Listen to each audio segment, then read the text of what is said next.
你知不知道现在还有活的人以前他们生活在白色恐怖的时候重拾吗？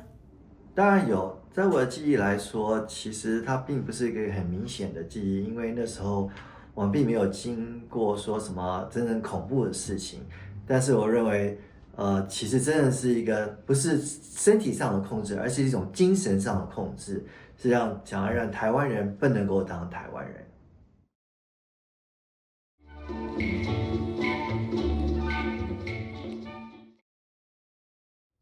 The White Terror period was a prolonged period of suppression and fear for the Taiwanese people as they lived under the constant surveillance of the nationalist government and faced severe punishment if they dared oppose them in any way. Contextually, it must be first understood that the White Terror period occurred as a result of the civil war between the Nationalist Party and the People's Republic of China, also known as the Communist Party. After realizing that Mao Zedong and his establishment of the PRC posed a real threat to the nationalists, also known as Kuomintang Party, President at the time Chiang Kai-shek fled to Taiwan and declared the island in a state of emergency, implementing martial law and years of terror for the people of Taiwan. The occupation of the Nationalist Party would result in the separation of the population into Weisenren and Bensenren, a political divide that continues to this day. As a major consequence of martial law, citizens suffered from having their rights blatantly violated in the process of the Kuomintang government reclaiming China through methods of silencing all dissidents. When citizens saw that their human rights to speech, privacy, and security were being violated, they felt that they had a moral responsibility to protest and investigate despite the looming threat of punishment. This is evidenced by the several public protest, independence groups, and dissident media that emerged at the time.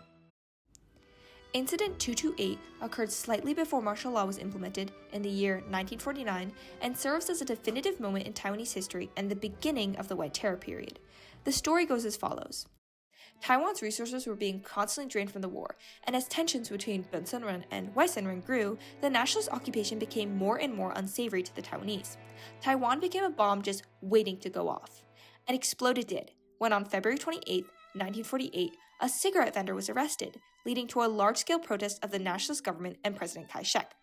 These protesters would be violently suppressed, illustrating the brutal methods of the Kuomintang government, with over 28,000 students, doctors, and lawyers losing their lives following the protests. After this incident, protesters occupied a radio station and spread information about the event, calling for people to gather in Taipei's New Park to march on the provincial administrative office, illustrating a responsibility that they had to continue their efforts despite losses. Many say that this was the moment when the Taiwanese realized that being Taiwanese would continue to constitute differences in treatment compared to the mainlanders. Under the rule of martial law, the nationalist government acted under the influence of permeating fear of communist spies infiltrating Taiwan. With crisp precision, the stiffly stepping ranks pass in review after pledging their leader to free China from the communists. As a consequence, not only did communist dissidents suffer, but so did everyday people. Citizens had very little privacy and had their privacy violated constantly to ensure that they were not government dissidents that would threaten the power of the government. Imagine calling a cab and it turns out your driver is a secret intelligence agent, listening to every word you're saying. Going to mail a letter or make a call and not realizing that everything you're conveying is being tapped without your permission. These implements were all managed by the Taiwan Garrison Command, a secret police agency at the time that worked in suppressing dissidents. It's also important to mention the academic white period, which occurred simultaneously and began the military custom of deploying political officers to secretly observe students and teachers and spontaneously arresting those suspected of anti-government activities, a flagrant violation of their privacy rights. Most prominently during the White Terror period, limiting freedom of speech was prioritized by the nationalist government to prevent the spread of communist propaganda through differing media platforms. Of course, it was crucial to the nationalist government to solidify a strong Chinese identity in Taiwan and dissipate an independent identity so that the people would be more motivated to support the war against the communists. Any views that promoted the independence of Taiwan, communism, or any that opposed the goals of the nationalist government was immediately shut down. At the time, only 3 news broadcasts existed, which all broadcasted the same filtered information. 那时候台湾只有3个电台，华视、中视、台视。那3个电台呢，都是被政府所控制的，所以他们如果播什么，对不对，都是要政府所以可以允许。There was a number of people, including activists and reporters, who still tried to put out non-propaganda. However, being a public speaker was dangerous as they often faced chilling consequences. In 1975, when activist Pai Yat-sen wrote a 29-point critique of President Chiang, the son of President Kai-shek, he was sentenced to life in prison, but not before distributing over 10,000 copies. He famously wrote, "The 15 million people of Taiwan have been living in a closed police state for 26 years. Our eyes have been covered, our ears plugged, our brain function suspended. The only freedom we have is to eat with our mouths and feel with our sexual organs. How different is that from the cows and pigs living in pens on ranches?" These incidences illustrate the responsibility of reporters to continue speaking and reporting the truth when so many could not as a result of limited freedom of speech.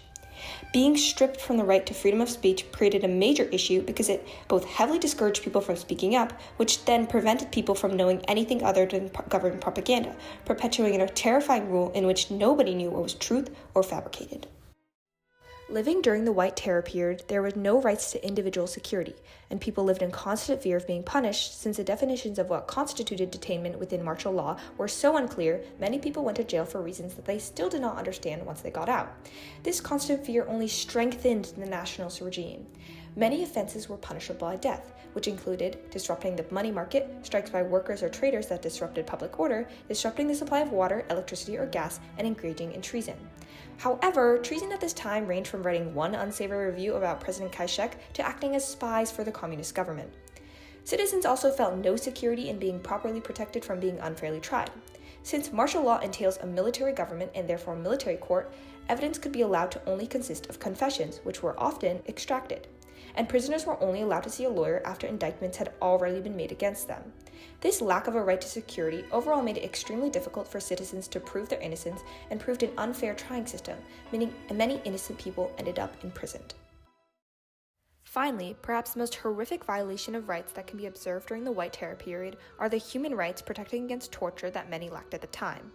Methods such as sensory invasion and starvation were all methods used on Green Island, a prison notoriously known for torture and executions, where the government used to detain dissidents. It now stands as a human rights memorial. Torture would oftentimes result in false confessions, and reports say that various forms of pressure, including physical torture, were used to make prisoners confess. 心理甲电刑嘛，电刑电甲我顶仔跟是要讲恁听嘛，电刑就电甲无法度生囝。Examples of psychological and physical torture allegedly used include solitary confinement, electric shocks, lack of sleep, and severe beatings. Some other accounts include prisoners being forced to drink their own blood and having gasoline poured down their nostrils. Rights protecting human beings from being tortured ensure that everyone, including prisoners, have a sense of humanity and dignity, and that confessions are concrete. Without them, the citizens of a government continue to live under a terrifying regime where their truths can be forcibly broken down by a government that is supposed to take care of them. Naturally, with oppression, there will always be individuals willing to make a change, and especially in a time of censorship, bring atrocities into the light for the public to see. The more people protested, the more the government cracked down on dissidents, making protesting even more risky. Many citizens, including students and the youth, felt a responsibility to protest the oppression that they lived under, through both physical protest and the publication of dissident newspapers.